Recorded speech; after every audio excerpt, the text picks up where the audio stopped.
안녕하세요. 김호준입니다. 핫라인 수학이 안 들면 그만. 이번 한중 정상회담 관련 기사 중 개인적으로 가장 흥미로운 기사 제목입니다. 청와대는 한중 정상 간 핫라인 개설에 각별한 의미를 부여하지만 상대국이 안 받으면 그만이라며 2015년 박근혜 정부 시절 개설된 국방 당국간 핫라인도 유명무실했다고 기사는 이렇게 비판하고 있습니다. 기존 라인부터 제대로 사용하지 못하고 정상 간 핫라인을 또 만들겠다니 기가 찰 노릇이다. 아빠가 기껏 사다 준 4발 자전거를 창고에 처박아 놓고 2발 자전거를 타고 도로를 누비겠다는 철부지 아이와 영락없이 닮았다. 아주 대놓고 비아냥이죠. 해서 같은 기자가 2015년 박근혜 시진핑 정상회담 당시 합의된 국방 당국간 핫라인 관련 기사를 찾아봤습니다. 같은 기자가 이렇게 보도합니다. 핫라인은 북한의 군사 위협을 놓고 한중 간 공조체제를 공고히 하는 상징적 결과이며 양국 국방협력 수준을 격상시키는 의미다. 2년 전에는 국방 당국 간에도 상징적 성과였던 것이 이번에는 정상 간에도 기가 찰 노릇이 된 겁니다. 박근혜 정부가 국방 당국간 핫라인을 활용하지 못했다는 게 어떻게 이번 정부의 정상 간 핫라인이 미리 비판받을 근거가 되는 거죠. 지난 정권에서 못했는데 이번 정권이라고 다를 리가 없다라고 생각하면 그렇게 생각하는 이유라도 제시해야죠. 이번 한중 정상회담 보도 전반을 지배하는 중국의 문재인 정부 홀대론, 이 홀대론의 진짜 정체는 중국의 문재인 홀대가 아니라 우리 언론의 문재인 홀대다. 김어준 생각이었습니다.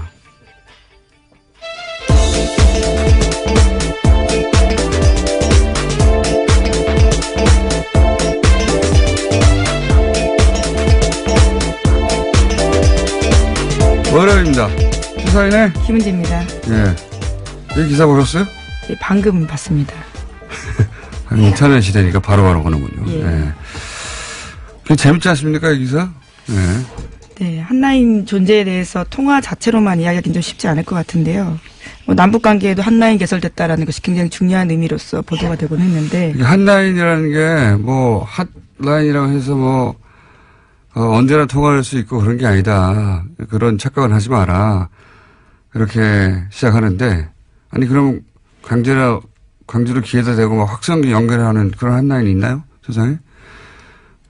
참 이상한 기사예요. 근데, 이 기사는 그냥 예를 들었을 뿐이고, 사실은 이 홀대론, 이번 한중회담, 관련 보도는 이 홀대론을 바탕에 깔고 거의 모든 기사가 나오고 있어요. 예. 이 홀대론에 대해서는 저희가, 점점 중국에서 정말로 그렇게 느끼고 있는지와, 그리고 3부에서 한국에서 수행한, 의원 한 분 연결해서 짚어보기로 하고요. 자, 첫 번째 뉴스는 뭡니까? 네, 2013년 국정원의 대선 개입 사건 수사와 재판이 진행될 당시에 국정원이 수시로 청와대에 보고서를 올렸다라는 오늘 아침 한겨레 신문 보도인데요. 국정원 댓글 수사팀의 해체를 요구하는 등 구체적인 보고서 내용이 나왔습니다. 예를 들어서 댓글 수사가 한창 진행 중일 때 최 총장이 국정에 부담을 주고 있다라는 취지의 보고서를 작성해서 대통령에게만 보고드린다라고 국정원이 썼고요. 또 최동욱 전 총장이 물러난 뒤에는 수사팀 내 문제검사 정리 요망, 댓글 사건 공소유지팀 면밀 관리 필요, 와 같은 보고서를 작성해서 대통령 외에 비서실장과 민정수석을 지정해서 추가로 배포하는 식으로 했습니다. 그러니까 최동욱 전 총장을 잘라내고 그리고 당시 윤석열 팀이죠. 예, 그렇죠. 윤석열 검사팀을 해체하고 나서도 계속해서 사찰을 한 거죠. 예, 사찰을 해서 이 팀을 와해시켜야 된다, 해체시켜야 된다. 그런 건의를 계속했다는 거죠? 국정원이. 예, 국정원이 청와대에 직보를 한 건데요. 게다가 대통령만 보는 보고서다라는 내용이 나와 있다고 합니다. 여기 등장하는 문구 중에 개인적으로 가장 눈길이 가는 문구가 이 수사팀, 그러니까 최동욱 전 총장이 잘리고 난 이후에 윤석열 팀, 이 팀에 소속된 이 팀을 와해시키기 위해서 쓴 표현이 뭐냐면, 건전법조인들이 이들을 와해시켜야 된다. 예, 건전법조인. 네, 그렇죠. 건전법조인이라는 표현이 그대로 나옵니다. 국정원이 좋아하는 표현인데요. 건전단체, 건전법조인 이런 표현들이 꽤 있습니다. 저는 이 건전이라는 단어를 볼 때마다 무슨 생각하냐면, 이 국정원의 이 정치 개입 사건, 몸통에 해당되는 국정원 내부의 세력이 있을 수 있지 않습니까? 그 세력의 뿌리가 박정희 정권 시절의 어떤 사고방식, 멘탈리티를 그대로 유지하는 사람들이구나 싶은 것이, 이게 이제 원조가 박정희 정권 시절이거든요. 건전가요, 예를 들어서 장발들 잘라내고 할 때 다 사용한 단어가 건전이에요, 건전. 예. 이때 이외에는 잘 안 등장합니다. 생각해 보시면 정부 문서에 건전 어쩌고저쩌고 잘 안 등장해요. 예. 이렇게 정치적 국정원이 정치 개입을 하고 자기 반대 세력에 대해서 표현할 때 건전이라는 단어를 사용합니다. 건전 법조인들이 윤석열 팀을 와해시켜라. 네. 웃기지 않습니까? 네, 또 보면 공소 유지하려고 노력하는 게 당연히 검사의 역할인데도 불구하고요. 이에 대해서 이런 표현이 있습니다. 공소유지팀 검사들이 지방으로 인사조치된 이후에 자신들의 행동에 반성 없이 최동국 직계의 조력을 받으면서 주말이면 서울중앙지검에 모여서 전략을 강구하고 있다라는 건데요. 반성이 없다라는 표현이 있습니다. 반성이 없다. 반성은 자기들이 해야 되는데. 이 수사팀을 와해시켜 놓고서도 열심히 하려고 하는 검사들에 대해서 이런 식으로 표현을 하고요. 네, 또 최 전 총장이 전현직 정부에 빚이 없다라는 오만한 인식 아래 검찰의 정치적 독립을 빙자해서 인기 영합 행보를 지속한다라고 써 있는데요. 빚이 없다는 건 굉장히 좋은 의미인데도 불구하고 이걸 오만하다라고 표현하고 있습니다. 네, 정신 못 차린다잖아요. 윤석열 팀이. 정신을 못 차리고 그 세월을 다 지나서 다시 정신을 못 차린 그 상태가 저 일반 국민들 입장에서 매우 건전한 상태인 거죠. 그래서 지금 적폐 수사를 이끌고 있다. 윤석열 팀이. 어쨌든 굉장히 공을 들였어요. 그 팀을 와해시키고 검찰을 자기들 입맛대로 하는데 실제로 그래서 검찰 일부를 데려가 가지고 결국은 친정을 속이는 데 써먹은 거 아닙니까? 국정원이. 그렇죠. 댓글 수사를 방해했던 사실이 이제서야 드러난 건데요. 사실 정권이 바뀌지 않았다면 드러나지 않았을 범죄인 거죠. 국정원의 이런 행각에 대해서 사실은 검찰은 열받아야 되는 거예요. 자기들을 완전 졸라 본 거 아닙니까? 그리고 와해시키고 얘는 자르고 어쩌고 저쩌고 그리고 데리고 와서 가짜 사무실 만드는데 굳이 검사를 쓰고 자기들 해도 되거든요. 검사들을 동원하고. 검찰이 완전히 국정원의 졸이었어요, 지난 정권 때. 자, 다음 뉴스는요? 네, 관련한 뉴스가 하나 더 있습니다. 댓글 사건 관련된 건데요. 민변, 그러니까 민주사회를 위한 변호사 모임이 이명박 정부 댓글 공작과 관련해서 손해배상 청구 소송을 추진 중이다라고 합니다. 원세훈 전 국정원장과 김관진 전 국방부 장관 등이 대상입니다. 댓글 부대에 투입된 세금을 개인 돈으로 물어내라라는 건데요. 소송 규모를 100억 원 이상으로 잡고 있다고 합니다. 하지만 민법상 정부의 비위에 따른 국민 개인의 손해를 배상하라는 청구는 가능하지만요. 투입된 세금 전액을 국고로 환수하라는 소송이 불가하기 때문에 법 개정이 필요하다라는 목소리가 커지고 있다고 합니다. 아주 잘한다. 박수 치고 싶습니다. 예. 그러니까 한마디로 말해서 김관진, 원세훈 당신들이 여론 조작하는데 든 돈을 쓴 내라. 돈을 세금으로 쓴 돈 개인 돈으로 토해내라 이거 아닙니까? 네. 그렇죠. 아주 잘하고 있다. 이렇게 돼야 되는 거죠. 예. 지금 법적인 문제도 있지만 그렇게 쓴 돈을 이런 불법적인 일에 지휘한 사람들에 대한 법률적 징벌도 있어야 되겠지만 그때 쓴 돈 다 내놓으라는 거 아닙니까? 이거는 사실은 미래를 위해서도 반드시 이런 선례를 남겨놔야 돼요. 예. 네, 국민소송법안 같은 경우에는 세 차례나 발의가 됐지만 공무원 반발로 폐기된 바가 있다라고 하는데요. 이것은 문재인 대통령이 후보 시절 공약한 바가 있다라고 합니다. 저는 이거 반드시 그런 공약이 있었는지 모르겠지만 지금 3년이거든요. 원세훈 원장도 이런 난리를 쳐놓고 3년 있으면 나올 거 아닙니까? 예. 물론 앞으로 진행되는 추가 수사 때문에 어떻게 될지 모르겠습니다만 만약에 정권 교체가 안 됐으면 이번에 3년 있다가 나오거나 아예 안 들어갔죠, 다시. 예. 원래 징역 4년을 받았는데 앞서 산 기간이 있기 때문에 그런 거죠. 예. 앞으로 남은 게 3년인데 다시 안 들어갔을 거라고 봐요, 저는. 근데 3년 정도, 4년 정도가 이런 정도의 범죄를 저지른 사람에 대한 징벌로 끝나서 저는 안 된다고 생각하는데 개인이 물어나라. 좋습니다. 아주. 예. 다음 뉴스는요. 네, 최순실 씨의 해외 재산 관리인으로 알려진 데이비드 윤의 사기 행각에 대해서는 몇 번 전해드린 바가 있는데요. 또 다른 사기 혐의도 검찰에 포착돼서 재판에 넘겨졌다라고 오늘 아침 한국일보가 보도했습니다. 2013년 10월 달에 브릭스 코리아라는 회사를 세운 윤 씨 등이요. 이탈리아 가방 브랜드 브릭스와 이름이 같은 점을 이용해서 사기를 친 건데요. 브릭스 가방을 수입 판매하려던 해외 명품 수입 유통업체 측에다가 국내 독점 판매권을 주겠다라고 하고 5억 원가량을 받았다라고 합니다. 그래서 피해자들이 고소한 상태인데요. 관련해서 이 문제를 무마하기 위해서는 안종범 전 수석의 명함까지 주면서 자신들이 청와대에 연줄이 있기 때문에 해결할 수 있다라는 식으로 속였다라고 합니다. 그 양반이 이제 어쨌든 안종범 수석과 연결된 거는 맞는 것 같아요. 예, 최순실과 연결된 거는 뭐 명백하고요. 명백하다는 말을 하는데 제가 명명을 두 번 했네요. 오늘. 네, 월요일이라서.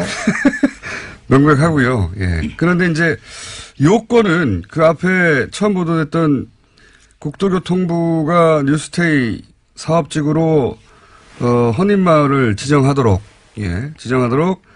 최순실을 통해서 박근혜 정부 시절에 국토부까지 연결이 됐다. 네, 그렇죠. 앞서 보도해드린 바가 있습니다. 거기까지는 분명히 최순실 안종범의 역할이 있는데 요건도 최순실 안종범의 역할이 있는지는 아직 나오진 않았죠.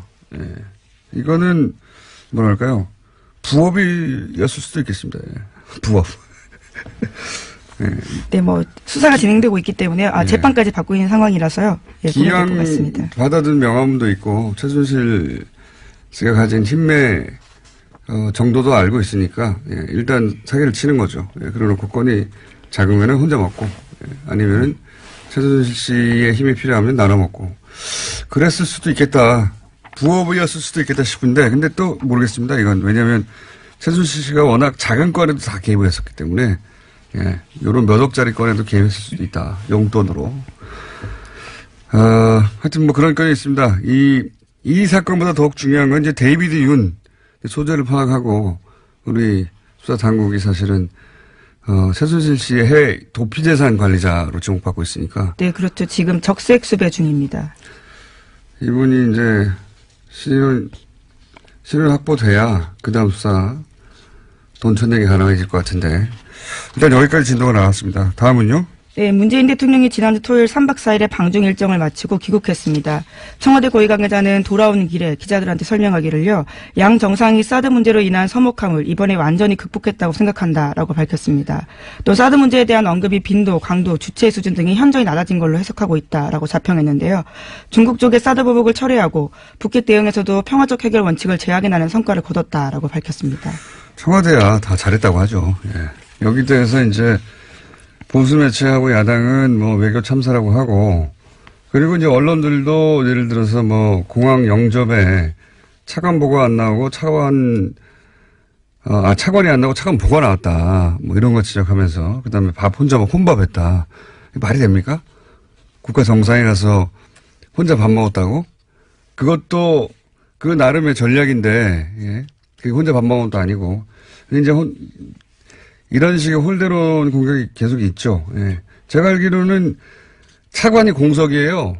그래서 차관 보고 나온 걸로 아는데 공석인데 차관이 어떻게 나옵니까? 여하간 요 관련해서는 저희가 3부에서 수행했던 국회의원 한 분 연결하기로 하고요. 그리고 잠시 후 미니로 정말로 중국에 사는 분들이 중국 언론을 통해 홀대를 느끼느냐. 우리나라 언론들은 홀대로를 끊임없이 얘기하지 않습니까? 네. 짚어보기로 하겠습니다. 근데 이 사태가 사실 또 더 커진 것은, 요런 홀대론, 프레임이 더 커진 것은, 중국 경호원의 기자 폭행, 이 사건과 더해지면서 더욱 폭발했죠. 예. 집단 폭행 사건이 있었었는데요. 관련해서 정부가 중국 측의 수사와 관련한 처벌을 요구했습니다. 청와대에서는 있을 수 없는 일이 생긴 것 같다면서 문재인 대통령이 정의용 안보실장에게 피해 기자 위문과 진상 파악을 지시했다라고도 밝혔는데요. 중국 당국은 폭행을 당한 기자들의 진술을 청취하는 것으로서 조사에 착수했습니다. 저도 나름대로 조사에 착수해가지고 정황을 좀 취재를 해봤더니 이게 이제 한 4, 5분 남았군요. 시간이. 한 4, 5분. 요 얘기 좀 자세히 하자면 몇 가지 사정의 복합 이동은요. 우선 행사장에 협소했다. 이것도 하나의 요인이었어요. 이제 자세히 들어보니까 이게 문제가 됐냐면 당시 사전 촬영은 비표가 두 가지가 있었다고 해요. 하나는 근접, 하나는 원경. 근접은 청와대가 직접 촬영하는 비표였고, 그리고 원경은 풀기자단, 소위 수행 기자단이 가진 비표였는데, 장소가 협소해서 이 두 그룹이 섞여 있었다. 이것도 요인 중에 하나였고, 그리고 대통령 오프닝이 끝나고 이제 각 부스를 방문했을 거 아닙니까? 대통령 이하 여러 사람들이. 그때 대통령과 송혜교 씨가 아모레 부스에 방문할 때 이제 같이 동선이 겹쳤는데, 당연히 사진 경쟁이 있었겠죠. 그 대통령과 중국에서 인기 높은 송혜교 씨가 같은 부스를 방문했으니까. 이때 아까 말씀드린 두 가지 비표의 촬영자들과 일반인까지도 장소가 협소하다 보니 섞여 있었다. 좀 혼란스러웠다. 근데 여기까지 문제가 없었대요. 근데 촬영이 끝나고 대통령이 이제 장소로 빠져나가서 이동을 해야 될 때 중국 측의 이제 보안 요원들은 대통령 동선을 우선시해서 이 기자단 이동을 제지했답니다. 예, 그러자 기자단은 우린 비표가 있는데 왜 제지하느냐. 여기서 충돌이 시작된 거죠. 실제로 네. 비표 같은 경우에는 취재가 가능하다라는 뜻이긴 하니까요. 그거를 중국에서는 다르게 받아들인 거예요. 예. 대통령 우선 중국의 입장에서는 국가원수 행사 때 대통령 앞에까지 촬영하는 국가원수 앞에 가서 촬영하는 것을 이해하기 어려워했다고 하고 예, 제가 들은 이야기입니다. 현장에 행사 관계자한테.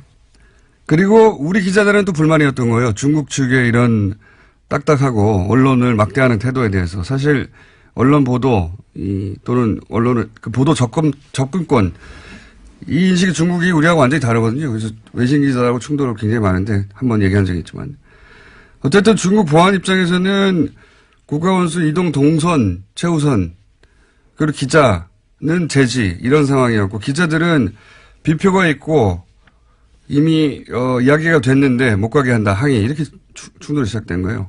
여기까지는 제가 보기에는 그 중국 측의 관행과 우리의 보도 패턴과 각자 우선순위가 달랐던 거죠. 여기서 충돌한 건데 중국에 가면 그 중국의 그 보안 우선순위를 따라야 한다. 혹은 중국도 글로벌 스탠다드를 따라야 한다. 둘 다 맞는 말이라고 봐요, 저는. 근데 중요한 건 당신은 그런 토론을 하는 상황이 아니었다는 거예요. 네. 토론을 떠나서 어쨌거나 집단으로 때렸다라는 게 제일 중요해요. 거기까지 가려면 아직 멀었어요. 네. 그 상황은 마지막 상황이고 이렇게 각자 다급한 상황이 생긴 거 아닙니까? 보안과 그다음에 기자는 촬영을 해야 하고 보안은 자기들이 판단은 막아야 되는 거예요. 그래서 이 폭언과 거친 몸싸움이 시작됐다. 저는 여기까지도 하나의 해프닝일 수 있었다고 봅니다. 여기까지도. 보안 요원이 넘어진 기자에게 발길질을 하면서 불이 난 거예요. 여기서. 거기까지는 가지 말았어요. 이거는 무슨, 보안 우선순위가 달랐다. 이렇게 말할 수 없는 거거든요. 예. 여기서 불이 난 것이고, 여기에다가 보수정당과 이 발길질에 대해서는 제가 보기에는 공식적인 사과를 받아야 된다고 보고, 보수정당과 보수매체가 처음부터 이제 뿌린 중국 홀대론 프레임도 붙고 여기에 또 박근혜 이명박 시절에 언론에 대해서 불신을 엄청 쌓았던 그 기자들에 대한 이미지, 시민들의 이게 또 붙었어요. 니들이 맞을 짓 한 거 아니냐. 예, 여기 더해지고 여기에 또 맞은 것도 억울한데 여기까지 먹으니까 더욱 열받은 기자들의 항변이 또 보태지고 이러면서 이제 사건이 활활 불타오르게 된 거죠. 네, 맞을 짓이란 말이 참. 예. 맞을 짓도 있어요. 세상에 맞을 짓도 있긴 있어요. 폭력이 용인돼서는 안 되죠. 그 말로 이 상황을 다 설명할 수는 없어요. 그러니까 맨 마지막에 발길질 부분은 제가 보기엔 이건 엄정하게 외교 태도를 통해서도 그리고 책임을 반드시 물어야 되는 사안인 것 같고 그 앞 상황에 있어서는 가치가 충돌하는 것도 있고 그 앞으로 더 거슬러 올라가 보면 장소의 문제도 있었던 것 같고요. 이런 게 복합적으로 벌어진 사태였다. 네. 이 전체 그림을 제대로 설명할 보도가 또 추가로 있을지 모르겠는데 제가 파악하기로는 이런 일들이 이런 식으로 벌어진 겁니다. 자, 다음 수는요. 하려고 했던 시간이 거의 다 됐기 때문에 제목 정도. 네, 자유한국당이 어제 당협위원장 62명 교체한다고 발표했는데요. 여기에는 서청원 의원, 유기준 의원, 그리고 류여의 최고위원 등이 포함됐습니다. 이건 뭐 친박을 털어내는 거죠. 그리고 친홍준표 체제를 구축하는 거죠. 그 다음은 아마 홍준표 대표와 김무성 전 대표 간에 보이지 않는 알력이 시작되겠죠. 어쨌든 그런 일이 정치권에서는 있었고요. 또 제목 하나 짚으면요. 예, 박주원 국민의당 최고위원이 지난 15일에 자진 사퇴했습니다. 하지만 경향신문 지적에 따르면요. 사퇴 기자회견에서도 진상과는 거리가 먼 이야기를 했다라고 합니다. 이건 박주원 전 최고의 거짓말인 것 같습니다. 그러니까 자기가 CD를 흔든 것은 그 흔든 CD는 DJ 비자금이 아니다라는 건데요. DJ 비자금 그 CD가 아니다. 왜냐하면 발행일이 다르다. 뭐 이런 식으로 돼 있는데. 양도성 예금 증서요. 예. 네. 근데 이제 이거는 발행일이 다르긴 달라요. 어떻게 다르냐면 근데 그게 발행일이 아니다. 국감 때 공개된 CD 발행일은 2월 8일인데 이제 법원에서 약식 명령 내리면서 그 CD에 대해서 3월 16일자로 어쩌고저쩌고 써 있었기 때문에 박주원 최고가 이 약식 명령서 흔들면서 이게 아니라는 거죠. 근데 그거는 발행일이 아니라 그 발행 회사의 등기부 등본을 열람한 날짜에 불과하지 같은 CD가 맞습니다. 이게 해명이 거짓말인 거죠. 자, 올해 사자성어까지 하고 끝내죠. 네, 교수신문이 올해 사자성어를 발표했는데요. 파사현정이라고 합니다. 사악한 것을 부수고 바른 것을 드러낸다라는 뜻입니다. 교수신문이 모든 언론에 등장하는 딱 한 번이 이때입니다. 매년 나오는 건데요. 자, 교수신문이 전국의 교수 1000명을 대상으로 올해 사자성어 선정하면 꼭 언론이 이걸 보도하더라고요. 예, 사악한 것을 부수고 바른 것을 드러낸다. 예, 파사헌정. 파사현정입니까? 헌정입니까? 파사현정이라고 우선 기사에는 쓰였는데요. 예. 예, 파사현정. 이런 여론조사도 하는군요, 항상. 항상 교수신문이에요. 교수신문을 기억해 주십시오. 지금까지 시사인 김은지였습니다. 감사합니다. 자, 바로 이어서 홀대론, 국내 언론이 홀대론 어마어마하게 역대 그 정상의 해외 방문 중에 홀대론을 이렇게 줄기차게 제기한 사례가 있나 싶은데, 그래서 저희가 중국에 있는 교민들은 중국 언론을 통해서 정말로 홀대론을 느꼈는지, 예, 정말로 중국이 홀대론을 했으면 누구보다도 그 홀대를 교민들이 느끼셨을 테니까 중국 베이징에 있는 이재민 통신을 연결해서 예, 이 국빈 방문 관련한 중국 언론의 보도 또 그런 기사들에 대한 중국인의 반응 네, 직접 들어보겠습니다. 안녕하세요. 안녕하십니까. 베이징입니다. 네, 목소리 아주 박영선 의원과 유사한 목소리에 차분한 인터뷰를 하고 나면 항상 화제가 됩니다. 자, 칭찬해 주셔서 일단 날계란 2개를 지금 먹고 준비를 하고 있습니다. 날계란 2개요. 중국에 계시니까 오래 계셨으니까 그리고 이전 네. 대통령들의 방문 때 중국 언론의 보도도 다 접해보셨으니까 아주 간단한 질문부터 하나 드리면 중국 언론들이 이 문재인 대통령의 방중을 보도하는 분량이나 내용이나 다른 국빈 방문 때 비교해서 다릅니까? 그렇지 않습니다. 일단 거의 한국이라는 나라는 굉장히 이웃 나라이고 중요한 나라입니다. 중국에 있어서도. 그렇기 때문에 다른 여러 나라의 정상들이 오는 것에 비해서 상당히 비중을 놓고 보도하는 것을 볼 수 있고요. 예를 들면은 그 언론 중에서 중국에서 가장 중요하다고 할 수 있는 공산당 기관지 인민일보나 환구시보 그리고 CCTV 이러한 언론 보도에서는 상당한 분량을 통해서 계속 전하고 있습니다. 2차례에 걸쳐서 일면 전체를 이런 문재인 대통령의 방중으로 큰 사진과 함께 보도를 했고요. 분량이라든지 어떤 그 톤이라든지 다른 정상과 차이가 있었다. 이런 보도가 나오는 거 보면서 약간 놀랐습니다. 그렇군요. 국내 언론에서 홀대론 얘기할 때 왜 그러지 싶으셨죠? 이상했었죠. 예. 네, 그렇습니다. 그러니까 같은 내용을 가지고 같은 사진을 가지고 다르게 이렇게 표현할 수 있고 포장이라고 제가 표현할지 모르겠습니다만은 이렇게 다르게 될 수도 있다는 것에 굉장히 놀랍다는 생각이 들었고요. 약간은 글쎄요, 중국 언론들이 더 문재인 대통령을 더 잘 대접해드리고 있다라는 그런 생각도 듭니다. 우리 언론보다 중국 언론들이 더 문재인 대통령이 우호적이었다. 예. 예. 그런 인상마저 받으셨다. 예를 들어가지고 지금 말씀드렸던 그 환구시보 같은 경우에도 상당히 중국에 감동을 주기 위해서 문재인 대통령이 큰 노력을 했다. 이런 제목의 기사를 통해서 4일간 충칭에서 뿌리찾기 열정을 했다든지 아니면 양국 간의 친근감이 이번에 굉장히 깊어질 것이다. 뭐 이런 얘기를 많이 실었고요. 곳곳에도 정말로 굉장히 많은 에피소드를 담은 그런 것들이 잘 전해지고 있는 그런 상황입니다. 환구시보는 사드 때 우리나라를 대놓고 두드려 팼던 매체 아닙니까, 사실은? 그렇습니다. 환구시보가 중국의 아까 말씀드렸던 그 인민일보의 자매지이자 그렇죠.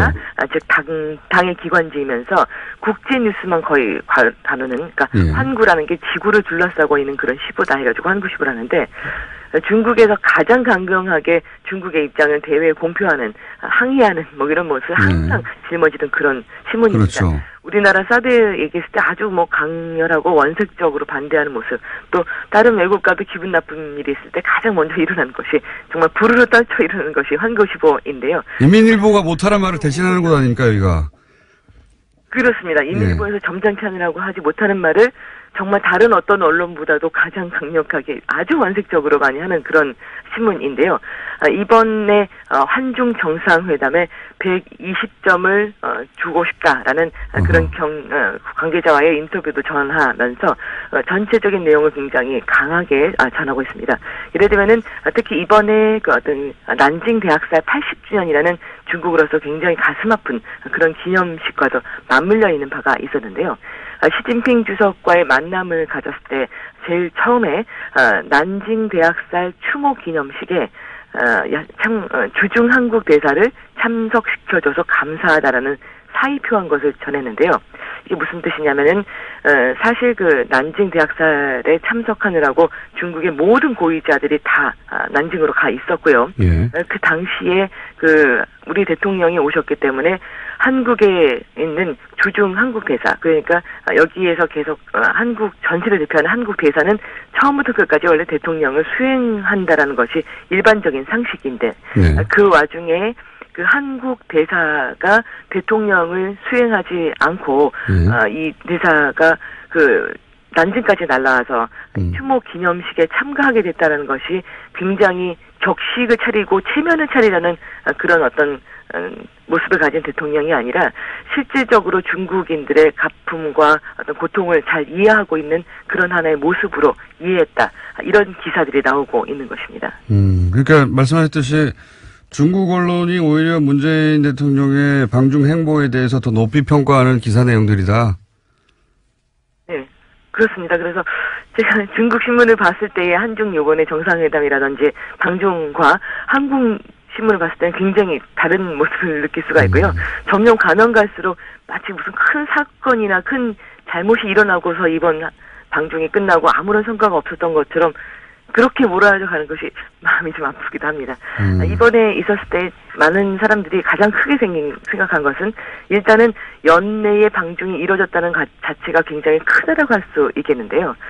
사실 사드 문제가 있고 나서 한국과 중국 측이 팽팽하게 자신의 입장을 가지고 있었고 그런 과정 중에서 이번에 이렇게 한번 방중이 이뤄졌다는 것은 아주 큰 의미를 갖는다고 생각을 했거든요. 그리고 굉장히 화해 분위기, 화기애애한 분위기, 그리고 정상회담도 기존에 있었던 생각했던 그 원래 시간보다 더 길게 해서 좀 늦게 끝난 바가 있었고 이번 방중에서 중국의 권력 서열 1, 2, 3위 그리고 향후에 어떤 굉장히 중요한 권력자가 될 것이라고 하는 천얼민 충칭 측의 당서기까지 만났다는 것 아주 순조롭게 일이 잘 됐다 뭐 이런 분위기들을 이쪽에서 느끼고 있었는데요. 한국 신문의 보도를 보고 나면은 정말 큰일이 일어난 것만 같은 또 잠깐 바꿔서 얘기드리면 같은 내용을 이렇게 다르게 표현할 수도 있구나라는 생각이 많이 듭니다. 그렇군요. 그러니까 정상회담이 늦게 끝났다는 건 정상회담을 예정보다 더 오래 했다 이런 말씀이신 거죠? 예. 그렇습니다. 원래 그 딱 정해진 시간들에는 좀 더 많은 얘기들이 오고 간 것, 그리고 또 이건창 총리하고도 얘기할 때 많은 얘기가 오고 하면서 문재인 대통령이 우리가 원하는 것이 굉장히 많다. 이것저것 막 이렇게 쭉 나열을 해서 했던 것에 대해서 이건창 총리가 뭐 예를 들어서 크게 웃으면서 하나씩만 천천히 하십시오. 저도 많은 관심을 한국에 갖고 있습니다. 이런 전반적인 화기애애한 분위기가 있거든요. 아무래도 정상회담이라는 것도 사람이 하는 것인지라 좀 분위기가 딱딱한 그런 정상회담이 있고 약간 더 친근함이 있는 정상회담 조금씩 온도 차이가 납니다. 현장에 있었던 그런 분위기에 따르면 오히려 굉장히 부드러운 분위기, 화기애애한 분위기 이런 것들이 많았는데 그 한국 언론에서 나온 얘기 들으면 안 그런 것들이 참 많은 것 같습니다. 중국 교민들 입장에서는 네네. 예, 중국 교민들 입장에서 한국 보도가 당황스럽다 이런 얘기군요. 왜 이렇게 부정적으로 보도하는지. 뭐가 홀대였는지. 그런 면이 많습니다. 예. 그래서 같은 내용을 다르게 표현하는 것과 관련해서 예를 들면은 그 아침 식사를 여기 요샤오라고 해가지고요. 예. 그 뭐 꽈배기빵 비슷하게 한 걸로 한 것에 혼밥했다고 대통령이. 그건 너무 놀라운 표현이셨습니다. 정말 대단한 창의력이 있다는 생각이 들기도 했었는데요. 예. 중국에서 본 그 서민들은 이렇게 아침 식사를 했다라는 것이 굉장히 서민적인 그런 행보이고 결제를 할 때 중국이 굉장히 현재 유행하고 있는 많이 보편적이 된 중국 모바일 결제 시스템을 가지고 있습니다. 예. 그것을 보면서 굉장히 서민적이고 중국의 현재 가장 빠른 트렌드를 몸으로 느껴보려는 그런 대통령이다. 정말 우리가 가까운 대통령이다. 이런 얘기도 많이 했었고요.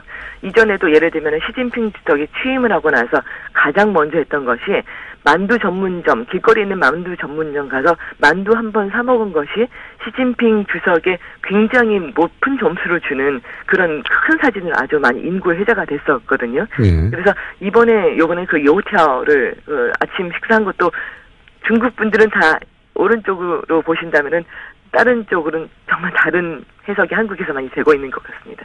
상당히 놀랍습니다. 중국에서 이 서민 식당에 가서 대통령이 이 중국 꽈배기를 뭐라고 그런다고요? 요티아오라고 합니다. 네, 그거 발음이 안 돼서 하여튼 그거를 먹는 것에 대해서 중국 언론들은 굉장히 우호적인 보도였고 또 거기에 딸린 뭐 중국의 댓글들이나 이런 것도 굉장히 전반적으로 굉장히 우호적이고 좋았는데 이걸 혼밥이라고 거꾸로 국내에서 보도하는 걸 보고 놀라셨다 이거죠. 예. 그렇습니다. 그 문재인 대통령 그 이름을 중국어로 이제 원사인이라고 하는데요. 원사인이라는 말로 검색어를 넣으면 나오는 것이 굉장히 앞단에 문재인 대통령이 요티아오를 먹었다. 그런 원사인 추 요티아오라는 것이 자동 검색어를 많이 되어서 거기에 대해서 이런 일이 있었어? 왜 요티아오를 먹었을까? 뭐 이런 얘기하고 또 결제한 금액이 68원이었는데요. 예. 6과 8은 중국인들이 굉장히 좋아하는 그런 글자입니다. 그래요? 그런 숫자입니다. 그러다 보니까 많이 돈을 벌 수 있다라는 그런 뜻을 가지고 있는데요. 앞으로 굉장히 우리가 굉장히 잘 되려나 봐? 운이 좋은가 봐? 이런 얘기도 있고, 일부러 68원에 맞춘 거 아니야? 이런 얘기도 등등 나오는, 굉장히 이런 에피소드성이랄까? 이런 얘기도 나오기도 하는데요. 그리고 예를 들면은 그 문재인 대통령의 부인, 또 얘기도 바로 검색어로 나옵니다. 그래서 굉장히 어떤 의미에서 이렇게 두 분이 결혼을 하게 됐을까? 뒷얘기, 하여튼 재밌는 얘기가 굉장히 많습니다. 그런데 되게 한국 언론은 많이 나는 것 같습니다. 알겠습니다. 오늘 여기까지 듣고요. 저희가 원래 짧게 하려고 그랬더니 하실 얘기가 많은가 봐요. 저희가 못다 하신 얘기가 있다면 내일 또 한 번 연결하도록 할게요. 예. 알겠습니다. 왜냐하면 이 홀대론 보도가 너무 많이 나와가지고요. 예. 저희 말고는 그게 홀대가 아니었다는 걸 짚어주는 곳이 없어서 내일 한 번 더 연결하겠습니다. 네. 감사합니다. 네. 고맙습니다. 지금까지